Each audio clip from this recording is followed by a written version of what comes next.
श्री राधा कृष्णाय नमो नमः। सर्वप्रथम मैं भगवान श्री राधा कृष्ण के चरण कमलों की वंदना करता हूँ। आप सभी भक्तजनों को भी सादर नमस्कार करता हूँ। श्री बिलम मंगलाचार्य जी द्वारा रचित ग्रंथ श्री कृष्ण कर्णामृत के पिछले कथा में हमने 1 से लेकर 11 श्लोकों तक के पदार्थ और भावार्थ का श्रवण किया था। इसे आगे बढ़ाते हुए आज हम 12 से लेकर 23वें श्लोक तक के भावार्थ और पदार्थ का श्रवण करेंगे। यह इस प्रकार से प्रारंभ होती है। जिनके तल में अखिल भुवन लक्ष्मी नित क्रीड़ा करती है, जिनकी आभा पंकज वन का विकसित वैभव हरती है, प्रणत जनों को अभय दान के दिव्य दुंदुबी बजती है, भक्ति भाव सुमनों से जिनकी मान पताका सजती है, ब्रज वनिता मन सुमन भ्रमर के चरण कमल से रे चंचल, ओरे मन तू भी भर ले रिक्त पीड़ा अपना अंचल। श्री कृष्ण के चरण कमलों से मेरा हृदय किसी अनिर्वचनीय आनंद को धारण करे। चरण कमल समस्त भुवनों की लक्ष्मी की नित्य लीला के आश्रय हैं, जो कमल वन के सौंदर्य गर्व को तिरस्कृत करने वाले हैं और जो प्रणाम करने वाले को अभय प्रदान करने में समर्थ तथा तत्पर है। प्रणय वर्णमित श्री राधा रस से अभिषिक्त नित्य नूतन छवि धरे सदा लालित अलंकृत, प्रतिपल अधिकाधिक विकसित नयनाम भुज धारे, जीवन नाथ किशोर हृदय में बसे हमारे। प्राणनाथ किशोर श्री कृष्ण हमारे हृदय में अपने नेत्रों द्वारा निरंतर प्रवाह रूप से निवास करें। जो नेत्र प्रेम से पके हुए हैं, शोभा के भार से लदे हुए हैं, प्रत्येक पद में ललित है, प्रत्येक क्षण में अभिनव है, प्रत्येक पल में अधिक है और प्रफुल्लित है। माधुर्य महासागर में मदजल की तरंग लहराती है, उसकी शीतलता देहिक दैविक भौतिक ताप नशाती है। श्रृंगार संकुलित ललित किशोर वेश, नवरस की मूर्ति विमल, आनंद हास्युत मुख राशि के उसमें पड़ता प्रतिबिंब नवल। मेरा मन इस आनंद ज्वर में बहे बहे, बहता जाए बहता जाए बहता जाए बहता जाए बहता जाए। आनंद का पूर मेरे मन को अनुप्लवित करता रहे, जो आनंद माधुर्य के सागर के मज्जल की तरंग भंगी के श्रृंगार से संकुलित शीतल किशोराकृत वेश रूप है, जिसका मुख चंद्र बिंब मंद मंद हास्य ललित है।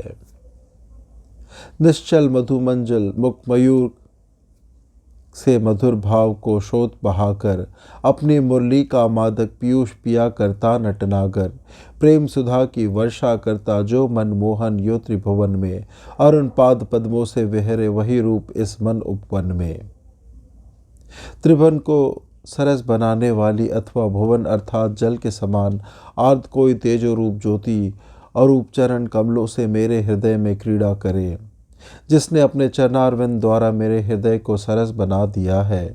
अपने निष्कपट तथा मंजुल मुखारविंद से मनोहर हास्य कटाक्ष भूवि भ्रमादि हाव भाव द्वारा जो स्वयं अपनी मुरली के विनोद युक्त नाद का आस्वादन कर रही है, ऐसे श्री कृष्ण ज्योति मेरे हृदय कमल में नित्य लीला करती रहे। मणि नुपुर से मुखर श्याम के उन चरणों में करूँ प्रणाम, ब्रज की गली गली में अंकित है जिनकी पद पंक्ति ललाम। मैं उन विभु भगवान श्री कृष्ण के उन चरणारविंद को प्रणाम करता हूँ, जो मणिमय नुपुरों से वाचाल है तथा मणि तथा नुपुरों की दुर्गति से मुखर है, जिनके ललित चिन्ह ब्रज की विथियों में अंकित है। यमुना तट का राजहंस दल जो श्रीवन में चरता है, उसके कलित कंठ का कूजित जिसका आदर करता है, गोपी मन मोहन के मणि नुपुर की वह मंजुल झनकार, गूंज उठी मेरे मन मंदिर में लेकर नव नव विस्तार। गोपिका वल्लभ श्री कृष्ण की मनोग भूषण ध्वनि मेरे मन में स्फुरन करे, जो ध्वनि श्री कृष्ण के मणिमय नुपुरों की प्रेम पात्र है, जो लक्ष्मी के विहार स्थलीभूत पद्म भवन में विचरण करने वाली तथा कालिंदी से संबद्ध कलंस हंसों के कंठों की अव्यक्त मधुर कूंजित ध्वनि द्वारा आदर की भाजन है। तरुण अरुण करुणायुत आयत और विशाल विलोचन जिसके, ब्रजवाला कुछ कुंभार से हर्षी रोम राजी जन जिसके, जिसकी मुरली सुन मुनियों के मन सरोज हिल जाते थर थर, वेहरे मेरे मत चित में वही सुधा संदेह निरंतर। मेरे मदमत चित में मधुराति मधुर अधर रूपी अमृत क्रीड़ा करता रहे। उस अमृत के तरुण अरुण करुणामय विपुल तथा दीप्त नयन है।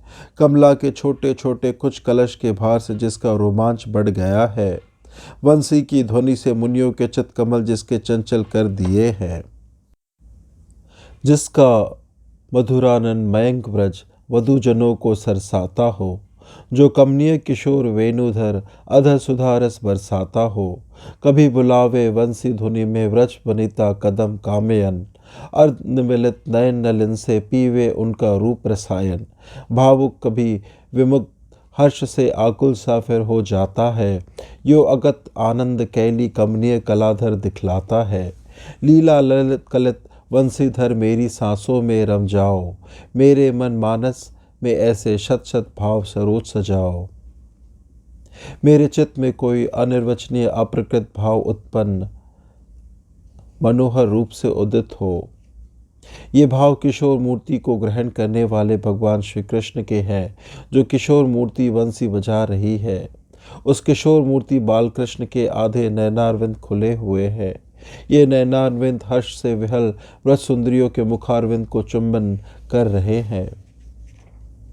कवलय युगल के रुणक झुणुक पीतांबर का कर से निरोध, शम के केसों का छितरना, केकी किरीट का मौन क्रोध, फिर सहसा सहज चपलता का प्रणयनी भुजा में बंध जाना। यो काम केली परित्याग तू मेरे मन में बस जाना। विभु भगवान श्री कृष्ण का मदन केली की शैया से उठता हुआ विग्रह मेरे हृदय में स्फुरित हो, जिसमें कंकणों के अव्यक्त तथा मधुर सिंजा ध्वनि हो रही है, जो करारविंद द्वारा खिसकते हुए पीतांबर को निरुद्ध कर रहे हैं, जिसमें श्रम द्वारा कुंतल बिखरे हुए हैं, जिसकी मयूर वृक्ष की भूषा ढीली होकर खिसक गई है, जो फिर प्रकृति से चंचल हो रही है और प्रणयनी प्रिया की भुजलता से आवेष्टित है। आहा हो उठी व्यक्त रुद्र भी मधुर हंसी धीरे धीरे, प्रेमांकुर के मुक्त प्रसर से रोम राजी यह लहरी रे। लीलाधर का कपट शयन यह नयन निमीलन नाटक था, सुनने हेतु गोपियों के रिज लीलामय मनोक कथा। रोम रोम में वंशीधर का यही सुधारस व्यापक हो, मोहन मिथ्या शहन केली का मेरा चित उपासक हो। क्रीड़ा के लिए आंखें बंद करने वाले भगवान की मिथ्या नृत्य की हम उपासना करते हैं, जिसमें थोड़ा थोड़ा प्रयत्न पूर्वक रोका जा सकता है। मृदुल हुआ स्फटिक होता हुआ मंद स्मित है, जिसमें प्रेम के आविर्भाव से निर्गल फैलता हुआ तथा अभिव्यक्त रोमांच है, और सुनने के लिए व्रजांगनाओं की लीला का पारस्परिक कर्ण प्रिय वार्तालाप है। चाहे सघन लता पत्रों के भीषण वन में खो जाऊं, या युवती के चंदन चर्चित कुछ कंबों पर इटलाऊं, किंतु छोड़कर राधावर के पाद पदम का विमल विलास अन्य उपास नाचत चढ़ेगा हे ब्रजवधु हृदय उल्लास। चाहे चित्रवचित प्रंताकुर की रचना से शोभित बालाओं के स्तनों के मध्य में जाए, अथवा विचित्र पत्रों तथा अंकुरों से शोभित अरण्यों के मध्य में जाए। वृंदावन में जिनके चरणों द्वारा कोमल नृत्य होता है, उनको छोड़कर अन्य किसी को भी उपास्य के रूप हम नहीं देखेंगे। इस प्रकार से 11 से लेके 22 तक के श्लोकों का भावार्थ पदार्थ आज संपन्न होता है। आगे के श्लोकों का भावार्थ पदार्थ हम अगली कथा में श्रवण करेंगे। कथा श्रवण करने के लिए और अपना बहुमूल्य समय देने के लिए धन्यवाद।